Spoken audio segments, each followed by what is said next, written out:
Buenas tardes. Como usted lo ven, estoy en mi casa. Estoy tratando de organizar un poco de cosas. Y entre esas, pues, me di la tarea de mandarles un mensaje de ánimo y de entusiasmo a los productores de Caldas y de Antioquia y del país para que seamos más persistentes, insistamos más en nuestros cultivos, eso sí, preservando las cosas naturales que hay y que existen dentro de la naturaleza para que no tengamos dificultades en la producción. Hoy en día está muy de fama la famosa palabra emprendimiento, pero es que el emprendimiento no es de ahora. El emprendimiento nos lo dejaron nuestros ancestrales, nos lo dejaron nuestros abuelos, nos lo dejaron nuestros aborígenes. Ellos tenían una mente emprendedora. ¿Cómo hacer y cómo es posible construir canales inmensos cuando ni siquiera habían ingenieros ni arquitectos, y grandes edificaciones cuando ni siquiera existían, o rompían rocas y dentro de esas rocas construían sus propios albergues? Cómo utilizaron las guaguas y cómo utilizó la madera y cómo utilizó toda esta otra cosas que se utilizan para edificar. Si en ese entonces no existían supuestamente los ingenieros ni arquitectos, ni existían las planificaciones, ni existían las teorías sobre cómo construir en ladera, cómo construir en plan o en terrenos difíciles. Hoy en día se tiene que utilizar todas estas cosas. Primero nuestros antepasados no lo tenían. Lo digo porque me cita aquí una frase muy importante que decía un filósofo, decía: continúe ensuciando en su cama y una noche terminará asfixiándose en sus propios desperdicios. Era el sabio Sean Dwight. Hace 150 años se escribió esa frase. Y mire todo lo que ha pasado a través de la historia. A través de estos 150 años ha pasado todas las cosas por culpa de nosotros mismos. Nosotros mismos vamos deteriorando la tierra, nosotros mismos nos encargamos de que la erosión se la lleve, nosotros nos encargamos de que el calentamiento global sea cada día más intenso, que la capa de ozono ya no le quepa ni un agujero, que ya no son uno sino varios.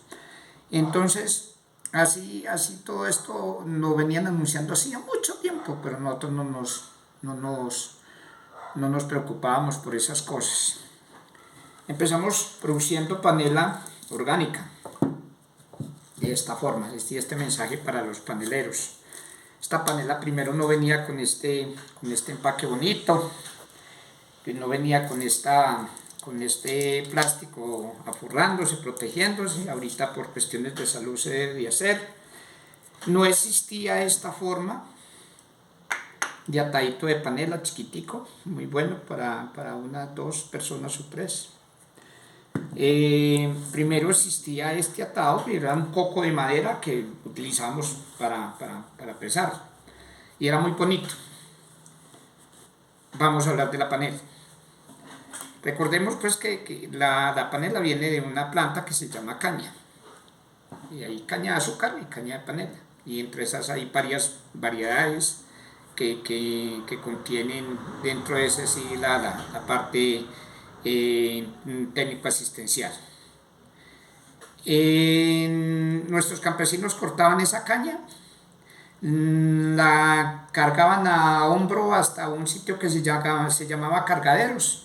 En esos cargaderos habían unas mulas esperando, y esas mulas eran amarradas con la caña. No le digo cargadas porque entonces uno no dice va, cargue esa caña, y uno vaya, amarre 2 cargas de caña, amarre, porque la forma de cargar la bestia es amarrando. Se trae una garilla que se llama la parte donde va protegiéndose el lomo del animal, lógicamente por debajo con los sudaderos, que entre cosas eso ya se está acabando en Colombia, eso ya no existe. Unos sudaderos que eran hechos por gente muy laboriosa, con pedazos de guasca de plátano, y los tejían y los amarraban y montaban una especie de estera, una especie de colchón pequeño, y se lo ponían encima del lomo de la mula para protegerlo.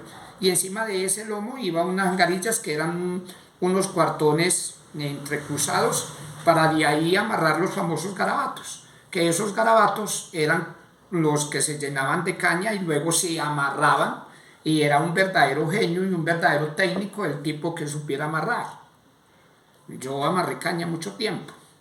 Entonces se amarraba al centro, que le decían la I, y se amarraba a las tres laterales, que lo llamábamos la M, que consistía en hacer un círculo, hágase de cuenta una M, llegaba uno, pasaba el lazo por encima de la carga de la caña, la bajaba de nuevo a la cincha le hacía una enmienda y subía de nuevo una especie de figura de M.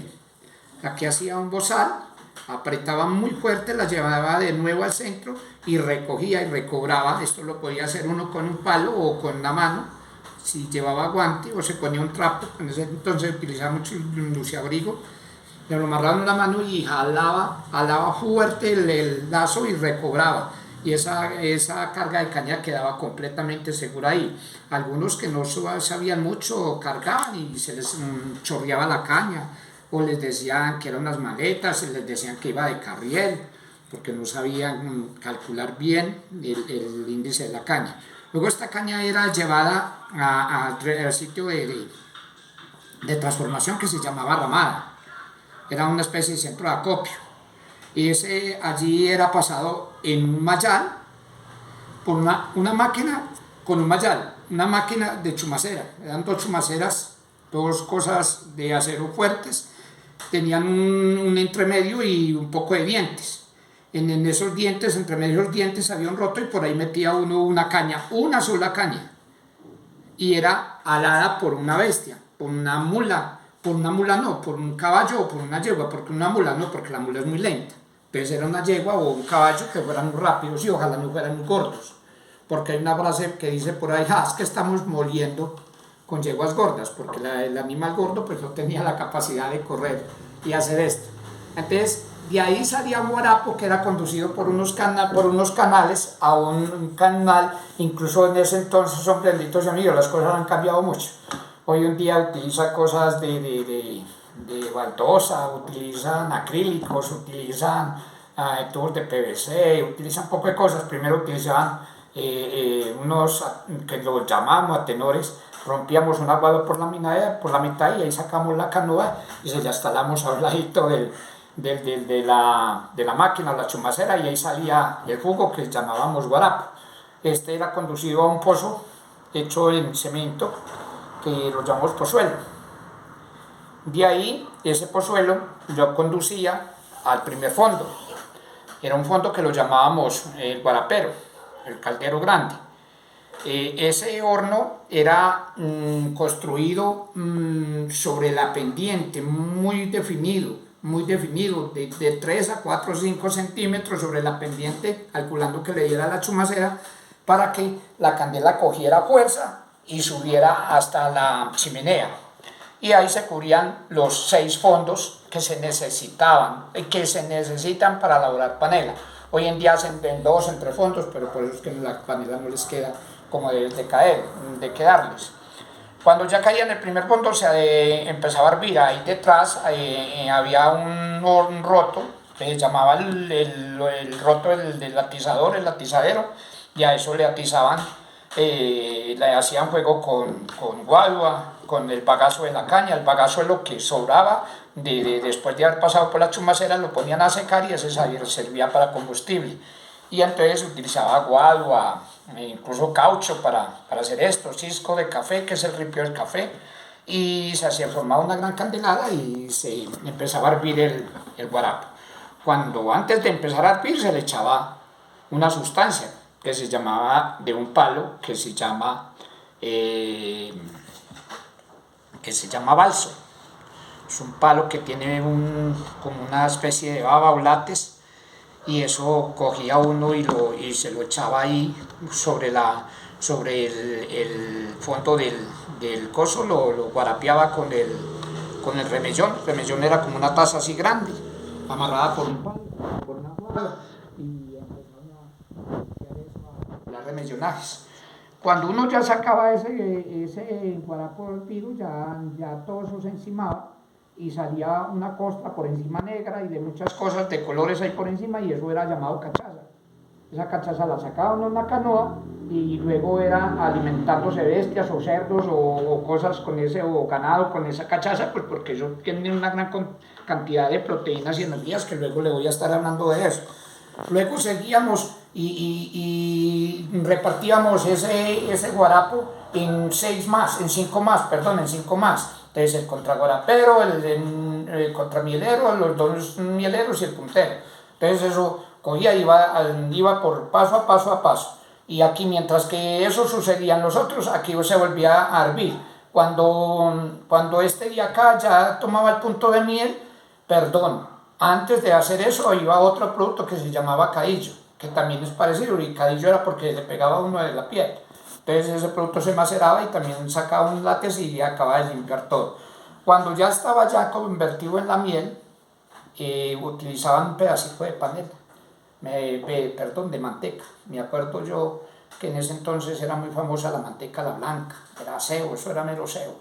Cogían un pedacito de esos, no, ellos ya tenían calculado, y era medio dedo, cortaban y ahí mismo tiraban ahí en el fondo, que donde ya se estaba hecha la miel, está empezando a espesar, y con eso empezaba a darle finura y contextura a la miel.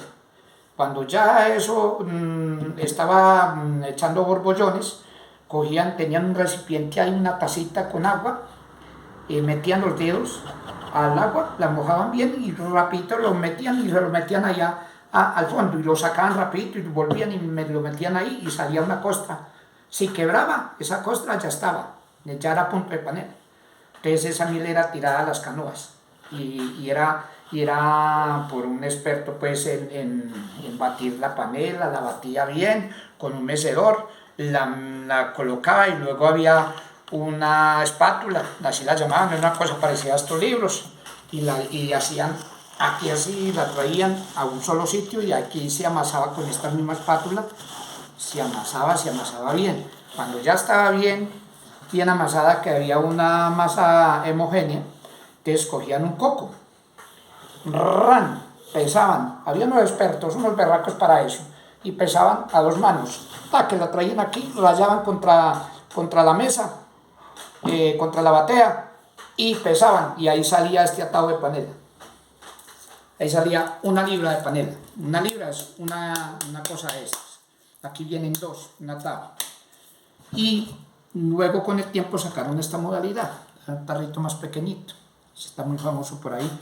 Aunque ya existe la panela polvorizada, existe por pastillitas, bueno, eso se han inventado un poco de cosas, pues eso es un valor agregado que le dan a la panela, y eso es válido, eso está dentro del emprendimiento. Entonces lo que les quería explicar es que cuando uno se consume una panela no sabe tanto trabajo y tanta laboriosidad que hay para llegar a este punto tremendo, que ahí está. Contar lo de las mulas, contar lo de todo esto. Yo tengo un cuento que se llama El Hornero, y ahí eso es más explícito en todas estas cosas. Entonces uno llega y simplemente se toma un vaso de agua de panela, o se toma un chocolate y se toma un tinto por ahí con sabor a panela, pero nunca se detiene a pensar todo lo que ha hecho el campesino para llegar a esto. Entonces esto es todo por hoy. Ya en estos días vamos a estar contando otras cosas en el próximo video, y hombre, uno pues que se aburre de todo esto, pero es que la misma gente le pide a uno: mándeme el videito, mándeme un video, ya que no puede venir, mándeme un video. Entonces sacamos los videos. Yo consulto mucho con mis ancestrales, con mis aborígenes, con mis antepasados, y ellos me dicen: insístele, que de esa misma forma va a llegar a mucha gente. Así usted no puede ir a todas las casas. De estas formas que se han inventado hoy en día toda esta tecnología, entonces vas a llegar a más hogares, vas a llegar a más cañaduzales, vas a llegar a más cafetales, vas a llegar a más potreros, vas a llegar a mucho más aguacateras, a setiqueras, y entonces vas a poder colaborar y con todos esos conocimientos a mucha gente. Pero entonces, la próxima vez que nos vamos a encontrar, les vamos a decir cómo cultivar bien la caña, cómo cultivarla bien. Esto era como un principio de cómo se mata el campesino para llegar a esta parte. Dios me los bendiga, buena marcha, buen andar.